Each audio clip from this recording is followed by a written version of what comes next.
മുഖ്യമന്ത്രി വി.ഡി. സതീശന്റെ പേരിൽ വ്യാജ FB പേജ് പിരിക്കുന്നത് 89 രൂപ. മുഖ്യമന്ത്രി വി.ഡി. സതീശൻ്റെതെന്ന വ്യാജേന ചീഫ് മിനിസ്റ്റർ VDS എന്ന പേരിലുള്ള ഫേസ്ബുക്ക് പേജ് സബ്സ്ക്രൈബ് ചെയ്യാൻ മാസം 89 രൂപ ആവശ്യപ്പെടുന്നു. വി.ഡി. സതീശൻ എന്ന് സെർച്ച് ചെയ്താൽ ഒട്ടേറെ അക്കൗണ്ടുകൾ ഫേസ്ബുക്കിൽ കാണാം.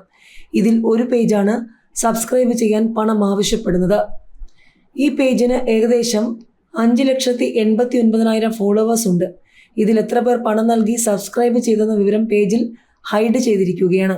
ഇത്രയും അധികം ഫോളോവേഴ്സിന് കിട്ടിയ പേജിൽ സബ്സ്ക്രിപ്ഷനും നടന്നിട്ടുണ്ടാകുമെന്ന് സൈബർ വിദഗ്ധർ ചൂണ്ടിക്കാട്ടുന്നു. മുഖ്യമന്ത്രിയുടെ പേരിൽ വെരിഫൈഡ് ഫേസ്ബുക്ക് പേജ് ഒരെണ്ണം മാത്രമേ ഉള്ളൂവെന്നും സബ്സ്ക്രൈബ് ചെയ്യാൻ ആവശ്യപ്പെടുന്ന പേജുകൾ വ്യാജമാണെന്നും മുഖ്യമന്ത്രിയുടെ ഓഫീസ് അറിയിച്ചു. പൊതുവെ ചലച്ചിത്ര താരങ്ങളാണ് സബ്സ്ക്രിപ്ഷൻ ആവശ്യപ്പെടുന്നത്. സബ്സ്ക്രൈബ് ചെയ്യുന്നവർക്ക് മാത്രമാണ് അവരുടെ പോസ്റ്റുകൾ കാണാനാവുക. സതീശൻ സർക്കാരും കടമെടുപ്പിലേക്ക്. ആദ്യം മെയ് 26-നും ഇക്കുറിയും കടംവെട്ടുമായി കേന്ദ്രം. ഇനി ഏറ്റുമുട്ടൽ. ശമ്പളവും പെൻഷനും ഉൾപ്പെടെയുള്ള ചെലവുകൾക്ക് പണം ഉറപ്പാക്കാനായി വി.ഡി. സതീശൻ സർക്കാരും കടമെടുക്കൽ ആരംഭിക്കുന്നു. ആദ്യ കടമെടുപ്പ് മെയ് 26-ന് നടക്കും. റിസർവ് ബാങ്കിന്റെ കുബേർ സംവിധാനം വഴി കടപ്പത്രങ്ങൾ ഇറക്കിയാണ് കടമെടുപ്പ്.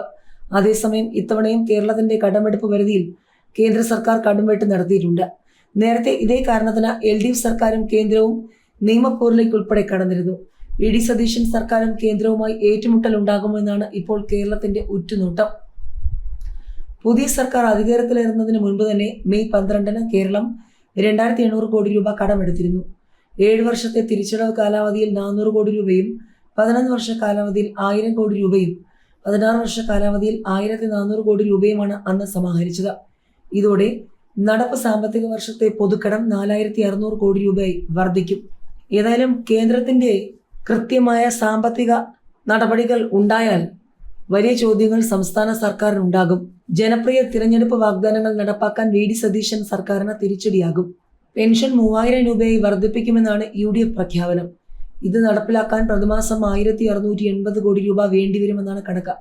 KSRTC ബസ്സുകളിൽ സ്ത്രീകൾക്ക് സൗജന്യ യാത്ര അനുവദിച്ചാൽ പ്രതിമാസം 112 കോടി രൂപയുടെ നഷ്ടമുണ്ടാകുമെന്നാണ് റിപ്പോർട്ട്. ഈ തുകയും സർക്കാർ അധികമായി കണ്ടെത്തേണ്ടി വരും.